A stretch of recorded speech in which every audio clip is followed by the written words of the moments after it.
प्रश्न ये कि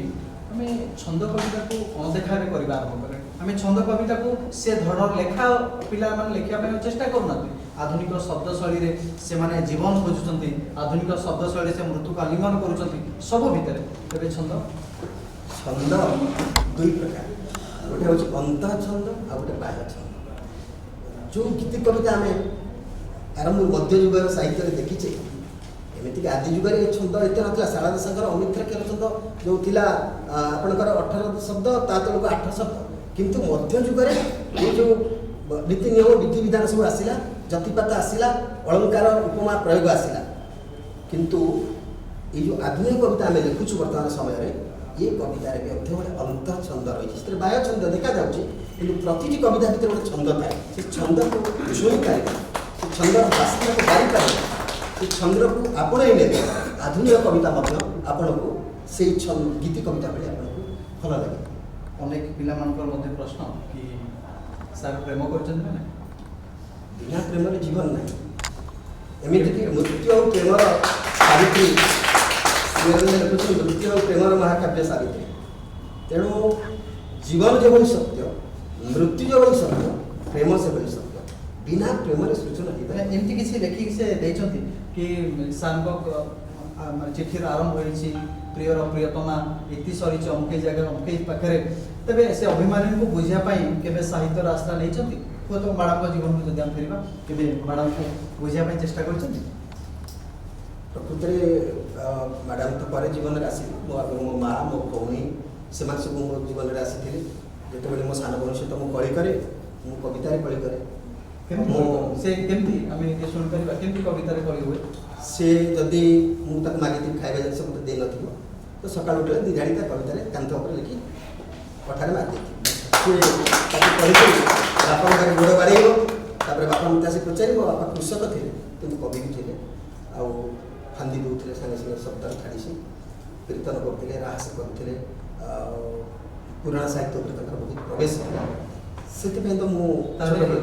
साहित्य पूर्व प्रेम और साहित्य पर प्रेम केमती देखिए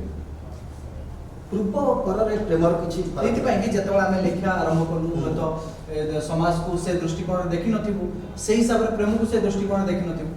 आ जो आम लेखा जीवन आरंभ कलु समाज को बुझिलु प्रेम को बुझिलु प्रतिदान को बुझिलु से समय लेखा प्रेम कहले मुझे यह बुझे कॉलेज में पाठ पढ़ला बेले जदि क्लास रे मो टीचर पचार उत्तरटा मुझे ठीक ढंग से दौची आ गोटे झील आसिक मत कहूँ कंग्रेचुलेसन सुंदर बढ़िया उत्तर देल केमती गोटे काव्यिक ढंग से उत्तर दे पार से मोर प्रेम गोटे झील जदि मोर उत्तरटा काव्यिक ढंग बोली चिन्ह पार्टी से प्रेम नुहे प्रेम नुहे मैंने धरिक मुझे पार्क बसवा जिते जड़े जन को सम्मान दब जड़े जनकर आत्मा को बुझीपार तार भाव को तार आदर्श को बुझीपार से प्रेम मैंने हाथ समुद्र को बुल आप खाऊ खाद्य बढ़ाई आप प्रथम गुंडा नौ पार्टी की आपंकर पॉसिबिलिटी पलि आसला मेयर को डाकिला आप प्रथम गुंडा पार्टी को नेले ना देदेले से आधुनिक साहित्य यूट्यूब पॉप म्यूजिक ये सब भितर माँ लोरी आवश्यकता अच्छे निश्चय केमती आजिका समय झील मैंने तो लोरी बुझे समस्ते बुझे किंतु जमी धोती आउ पंजाबी आज्ञा बसुँच आम समय बदल जाए कि ठाकुर पूजा कला बेले आम पैंट सार्ट पिंधि पूजा मंदिर को गला बेले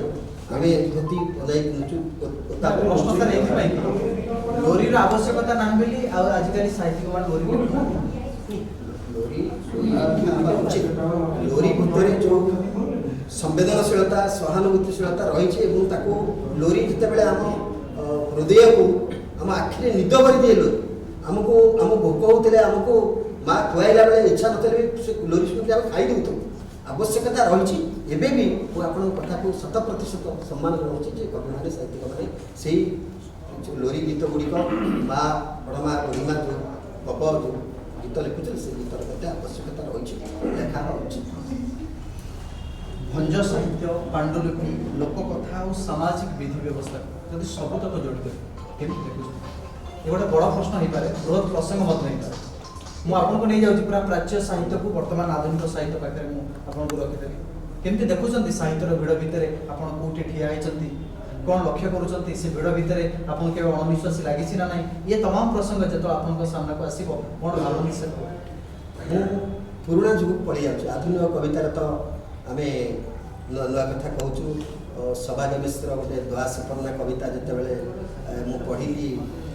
ଷ୍ଟେଟ୍ ଲାଇବ୍ରେରୀରେ ସେତେବେଳେ ମୁଁ କଲେଜରେ ପଢ଼ୁଥାଏ ମୁଁ ଗୋଟେ କାମରେ ଭୁବନେଶ୍ୱର ଆସିଥାଏ କାମ